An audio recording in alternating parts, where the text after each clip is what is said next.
Hi welcome to media 7 entertainments. It's me Shalini. പ്രേക്ഷകർ ഏറ്റെടുത്ത കട്ടപ്പനയിലെ ഋത്തിക് റോഷന് ശേഷം വിഷ്ണു ഉണ്ണികൃഷ്ണനെ നായകനാക്കി നാദിർഷ സംവിധാനം ചെയ്യുന്ന മാജിക് മഷ്റൂംസിൽ മലയാളത്തിന്റെ വാനമ്പാടി KS ചിത്രയും റിമി ടോമിയും ആദ്യമായി ഒന്നിച്ച് പാടിയ ഗാനം പുറത്ത്.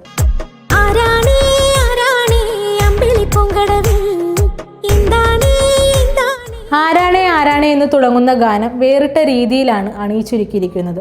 മെല്ലെ തുടങ്ങുന്ന പല്ലവിയും കുറച്ചുകൂടി വേഗമേറുന്ന അനുപല്ലവിയും ഏറ്റവും ദ്രുതഗതിയിലാകുന്ന ചരണവുമാണ് ഈ ഗാനത്തെ വ്യത്യസ്തമാക്കിയിരിക്കുന്നത്. പാടുന്നവർക്ക് പാടിത്തിമിർക്കാനും ആടുന്നവർക്ക് ആടിത്തിമിർക്കാനും പറ്റിയ ഈണവുമായാണ് ഗാനം എത്തിയിരിക്കുന്നത്. രസകരമായൊരു ഫൺ ഫാമിലി ഫീൽ ഗുഡ് എന്റർടൈനറായി എത്തുന്ന മാജിക് മഷ്റൂംസ് ജനുവരി 23-ന് തിയേറ്ററുകളിലെത്തും.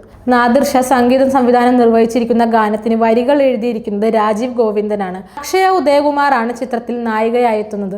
ഗാനരംഗത്തിൽ അക്ഷയയുടെ അസാധ്യമായ നൃത്ത പ്രകടനം എടുത്തു പറയേണ്ടതാണ്. ഒരു പുരാണ കഥാപാത്രത്തിന്റെ വേഷത്തിൽ വിഷ്ണു ഉണ്ണികൃഷ്ണനും ഗാനരംഗത്തിലുണ്ട്. വലിയൊരു താരനിരയാണ് ചിത്രത്തിൽ ഒരുമിക്കുന്നത്. ശങ്കർ മഹാദേവൻ, KS ചിത്ര, ശ്രേയ ഘോഷാൽ, വിനീത് ശ്രീനിവാസൻ, ജാസി ഗിഫ്റ്റ്, ഹനാൻ ഷാ, റിമി ടോമി, രഞ്ജിനി ജോസ്, ഖദീജ നാദിർഷ തുടങ്ങി നിരവധി ശ്രദ്ധേയരാണ് ചിത്രത്തിൽ ഗാനങ്ങൾ ആലപിക്കുന്നത്. പുതിയ അപ്ഡേറ്റ്സുമായി വീണ്ടും കാണാം.